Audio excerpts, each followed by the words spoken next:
Today, I might have to do 3 videos. I want to talk about the Constantine's anti-Jew or anti-Semitism, and I wanted to do a little research on my own, do my own research here, but I see an article by a Messianic Jew that is sufficient for me to just read what he says. It is sufficient. This is written by Rick Aaron Chamberlain. Now, I want to preface this first that I do not agree with all of the doctrines of the Messianic Jews. Some may be shocked to find out that I don't agree with their insistence on the clean and unclean animals at this time, and the reason is very simple. It's because the unclean animals represented the Gentiles, and Peter was told, "You shall not call unclean or common that which I have cleansed," and those who continue to ascribe to the clean and unclean animals think that it's in reference only to the animal. It is not. It is in reference to the Gentile. And we read in Exodus that Jehovah had told Moses to tell the people that this covenant was not given to their forefathers. The law, the Torah, and that which was written in it. It was not given to Abraham, it was not given to Isaac, and it was not given to Jacob. Neither even was the Sabbath. However, this article is mostly right, so I will go ahead and read out of it. It is called Anti-Judaism and the Council of Nicaea. The Council of Nicaea was convened in 325 CE or AD by Constantine, Emperor of the Roman Empire. Constantine, a worshipper of the sun god, technically converted to Christianity. Well, I'm going to add something here. He only technically converted to Christianity just before he died. I will continue. His reign marked the alliance of church and state. Christians were no longer persecuted by pagans. Instead, Christians persecuted others, including other Christians.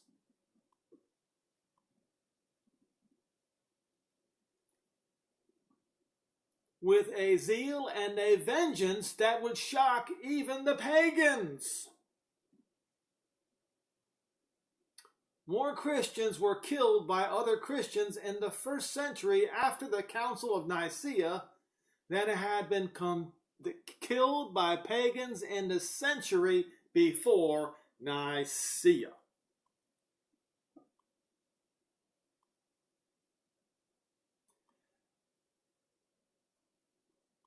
And, of course, my question is, who do you think the killers were, and who do you think were the ones who were killed? I submit to you that the ones who were killed were the righteous, and the ones who did the killing were the Cains. The ones who were killed were the Abels, the ones who were the killers were Cains. I will continue. And we will find out who the Cains were in just a minute. Constantine, only 1 year after convening the Council of Nicaea, had his own son, Crispus, put to death. Later, he suffocated Fausta, his wife, in an overheated bath. Then he had his sister's son flogged to death and her husband strangled. You're starting to begin to understand who the persecutors were and who the persecuted also were. It was during the reign of Constantine that the cross became a sacred symbol in Christianity. just as it had been in pagan religions throughout his reign. Constantine treated the bishops as political aides. He agreed to enforce whatever opinion the majority of the bishops formulated. The Jewish temple was destroyed in 70 CE or AD by the Romans under Titus. I've talked about this before. Then Israel was totally destroyed as a nation with the defeat of Bar Kokhba, a false messiah, in 135 CE or AD. Hundreds of thousands of Jews were massacred. Most of the survivors were dispersed into the diaspora. Many of them were sold into slavery. The final utter defeat of Israel was seen by many Christians as a sign that Israel was rejected by her God. The church was seen as the new Israel. Now, let me remind you, folks, that Paul warned the Romans about this. Read Romans 11.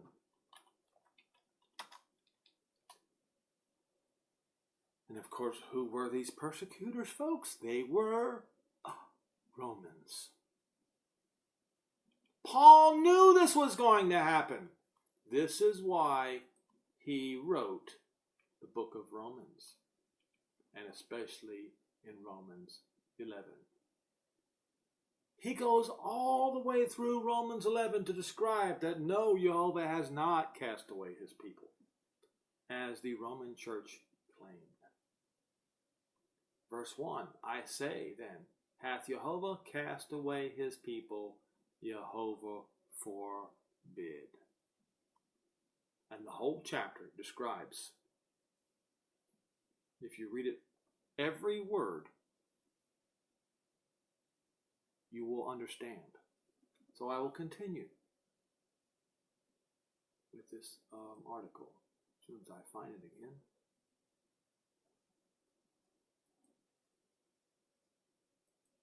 Okay.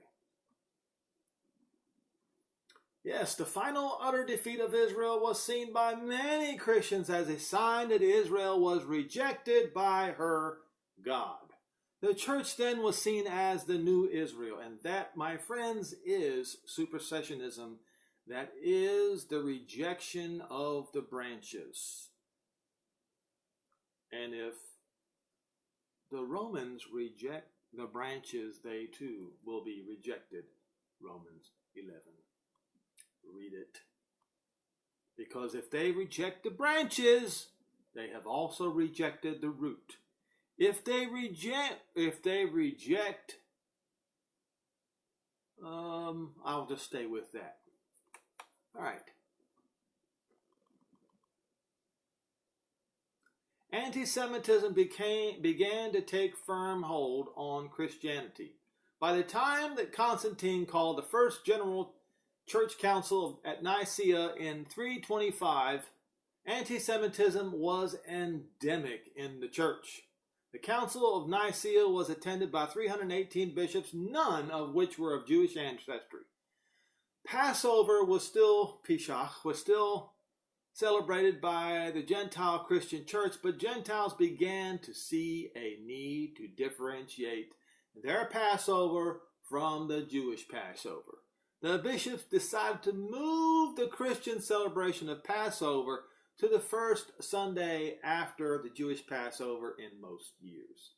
The Jewish Passover always falls on the 14th day of Nisan, the first month. And you might say Aviv because it has to do with the barley harvest. It has to do with whether the barley is Aviv. You see. Which can fall on any day of the week.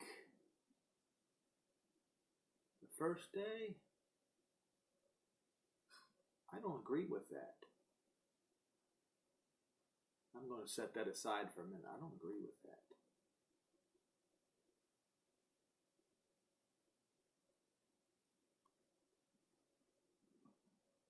I'm not sure. I'll go back to that later. That's not the point here. Okay, and centuries later, the very name of Passover or Pesach also became distasteful to the Gentile church, and terms such as Easter, the name of a pagan goddess, were adopted by the increasingly paganized church. Occasionally, as in 1989, the Christian observance of Easter is almost a month before Passover. The first edict in favor of the venerable day of the sun, known as Sunday, was made at the Council of Nicaea. Until this time, both Christian and Jew generally observed the seventh-day Sabbath according to the biblical commandment. Civil legislation enforced the decrees of the Council of Nicaea. This was a victory over the truth, and this is correct. This guy, he worded this correct. A victory over the truth. They cast the truth to the ground. Okay? By civil legislation.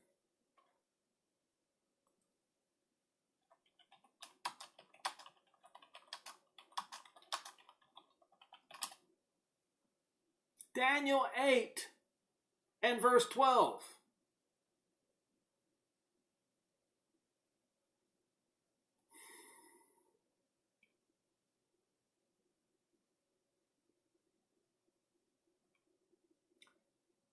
Because, let's see, 8 and verse 12.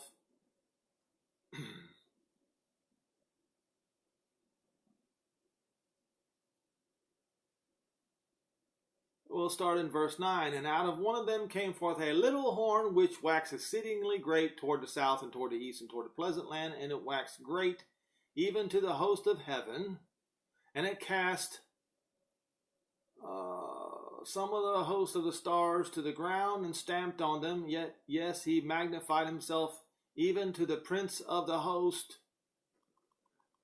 and by him the daily sacrifice was taken away. That was Titus, the Roman general. By him were the daily sacrifice taken away, and the place of sanctuary was cast down.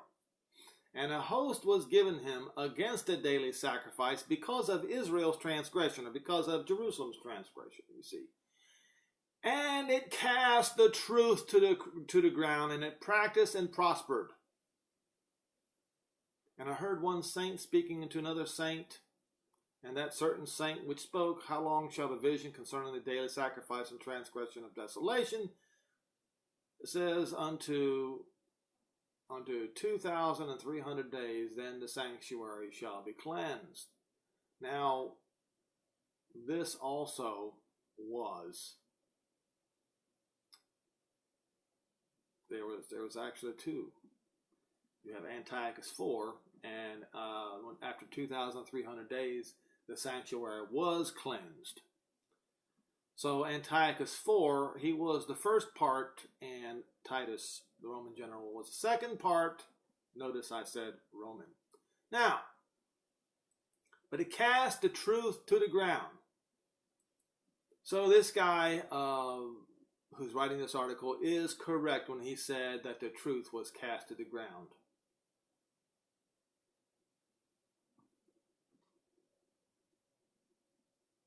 All right. Victory over the truth. Constantine, as emperor, presided over the entire council, and the decisions of the 318 church bishops were endorsed by civil law and backed by military power. The churches, which flourished in worldly wealth, were the primary churches represented by this council. The poor and the humble churches could not afford to send representatives over 1,000 miles away. Yes, you see, folks, the groups that were thousands of miles away at that time were the exiles, the people of Israel, were of the people of Israel. They were not all people of Israel. The lost ones.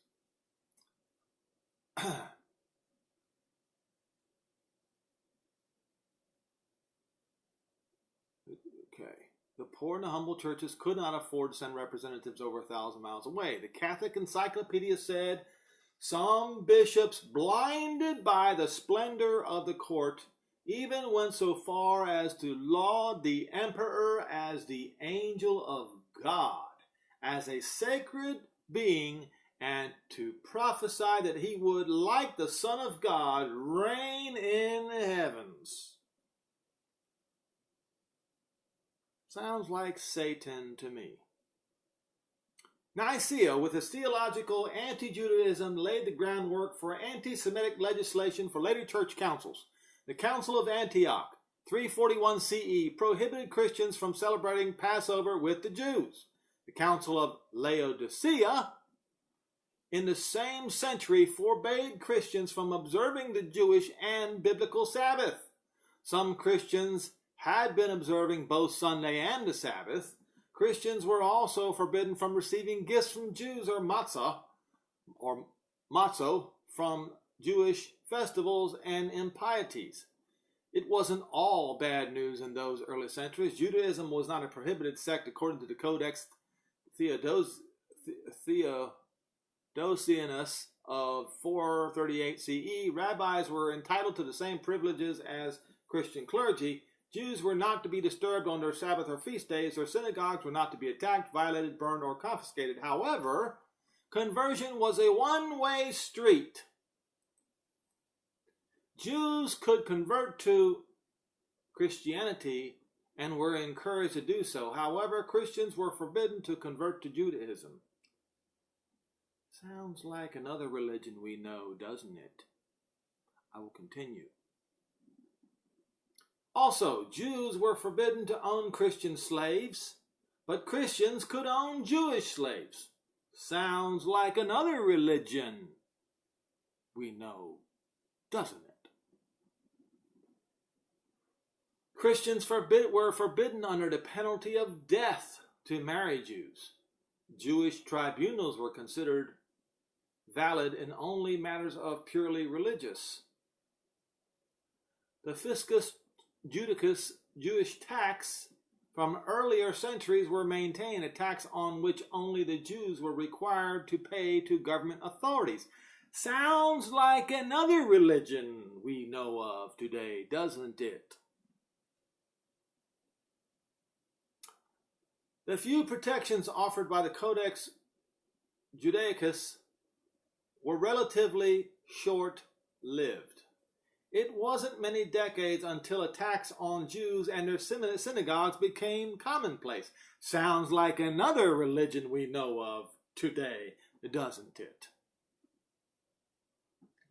The Jew was a second-class citizen, somewhat protected by law, but merely tolerated, something akin to the dhimmi status that is given to non-Muslims in Islamic countries. Bingo! Ding, ding, ding, ding, ding. Somebody ring the bell.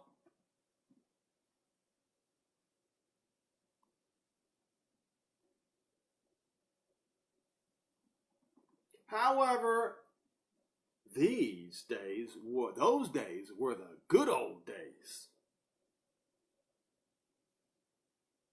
Compared to the horrors that would be afflicted upon Jews in later centuries by the church triumphant. So, who did the church consider themselves to be triumphant over? The Jews. Israel. You see.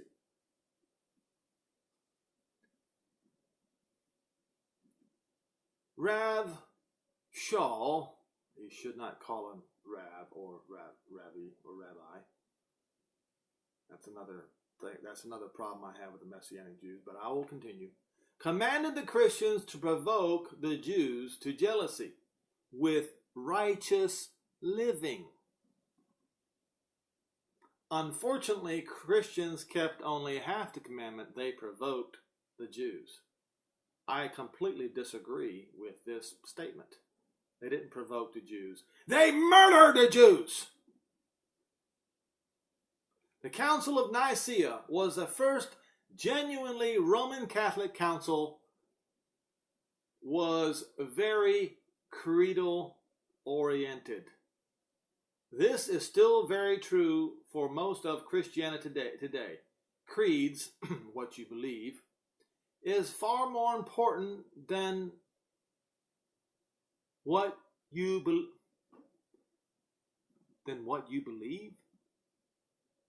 That sentence didn't make any sense. In Judaism, observance of the mitzvah is a litmus test for a good Jew. Little emphasis is placed upon creeds. The emphasis upon creeds in the Christian church has resulted in the deaths of millions of martyrs and so-called heretics. Christian love and charity were sadly lacking even to other Christians. In fact, a Jew often had better chances of survival than a Christian who was deemed a heretic.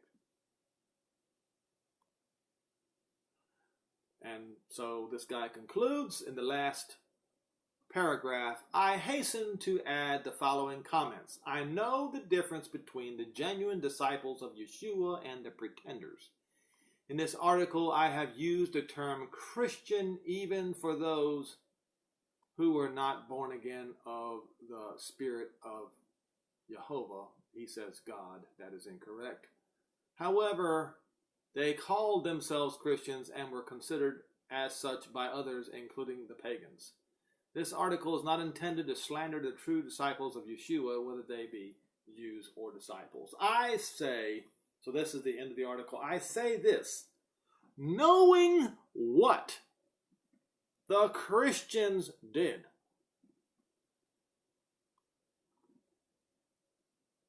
after the Council of Nicaea, why in the world would you call yourself one? We can sit there and we can argue the point, whether one is a real Christian or whether one is not.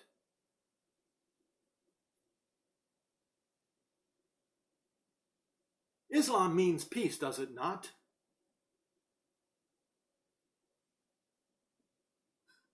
Yet, you see the Muslims, do they act like they're peaceful? No! They act just like the Christians used to do. Oh, I'm sorry, still do.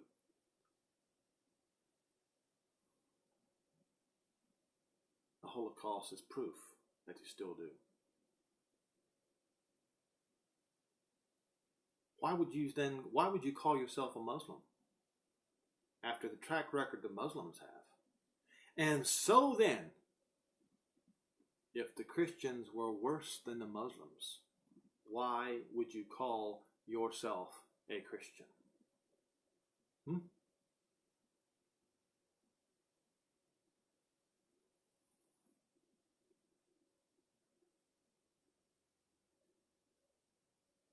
If you go and follow the way of Constantine, who changed Shabbat for Sunday in honor of the sun god, are you not worshiping the same God that he did? Aren't you one of his? There is a term.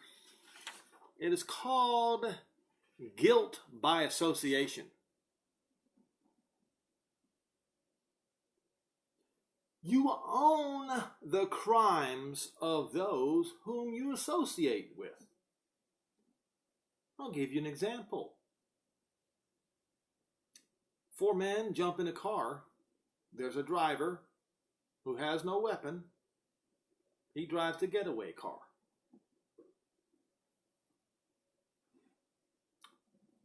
You have and this is a gang. They call themselves Crips. Okay? There's another guy staying at home, and he approves of what the rest of the gang does. So, they go, jump in the car, and they go and rob a place. 3 of them break into place, they rob the place, and somebody gets killed.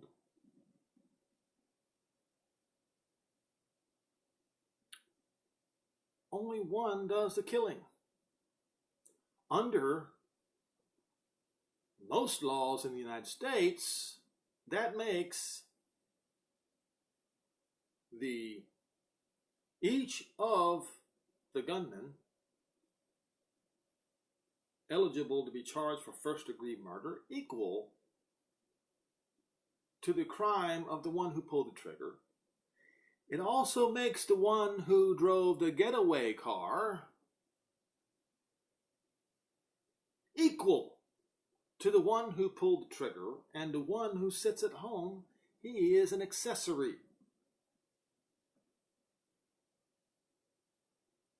Just by calling himself a Crip.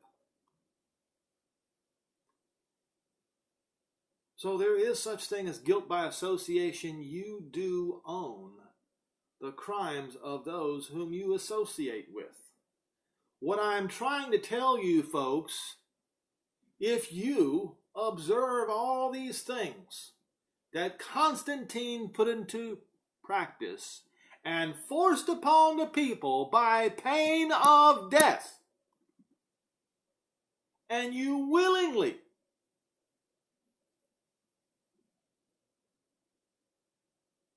do these things and approve these things, you own Constantine's crimes. Constantine, like Mohammed, was a mass murderer. If you think that Mohammed is the worst, no. The Christians throughout the Middle Ages, it is difficult to tell how many millions. I can tell you they far exceeded Mao in their murderous rampages. There is no way that I will ever be called a Christian. I will never, ever associate myself by name, by word, or by deed with murderers, and neither should you. Now, so I have had a lot of back and forth banter with some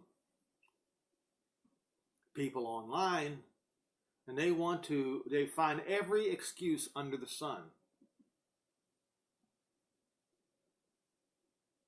to keep doing the things that they do, keep calling Messiah Jesus in honor of Zeus, knowing full well that there is only one name under heaven by which anyone can be saved, that is Yehoshua.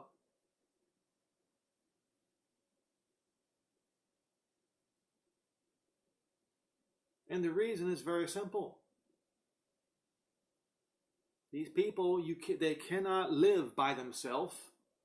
They cannot be abandoned by their friends, their family, their neighbors. They cannot bear it.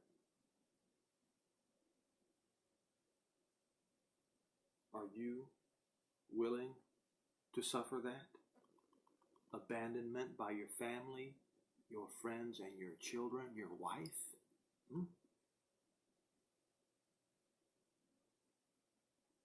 Living alone is not easy. I know this. I live alone. But I would rather live alone and obey the truth and know the truth and embrace the truth than to have many friends and have my name associated with the likes of mass murderers. That would be unacceptable.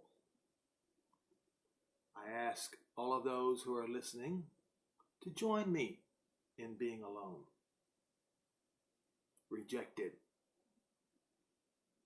refused, abandoned.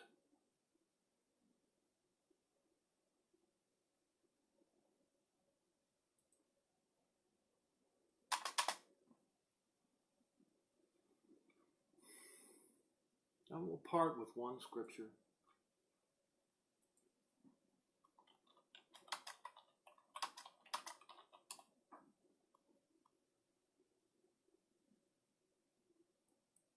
Let's go to Luke 6.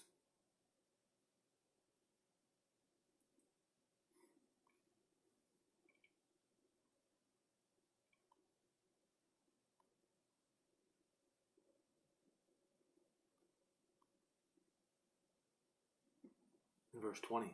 And he lifted up his eyes on his disciples and said, Blessed be you poor, for yours is the kingdom of Elohim. Blessed are you that hunger now, for you shall be filled. Blessed are you that weep now, for you shall laugh. Blessed are you when men shall hate you, and when they shall separate you from their company. Yes, abandon you.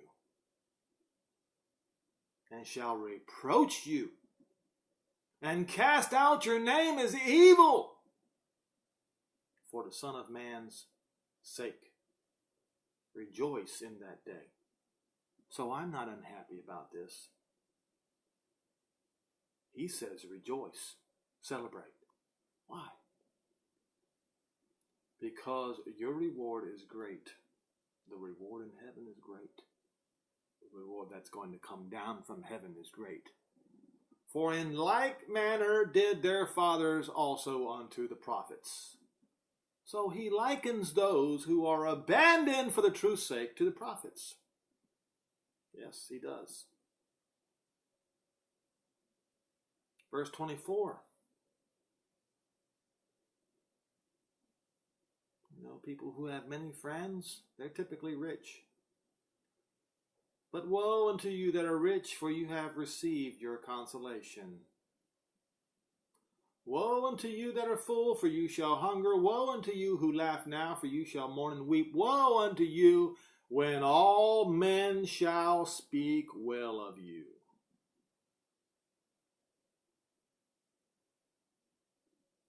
For so did their fathers also speak well of the false prophets.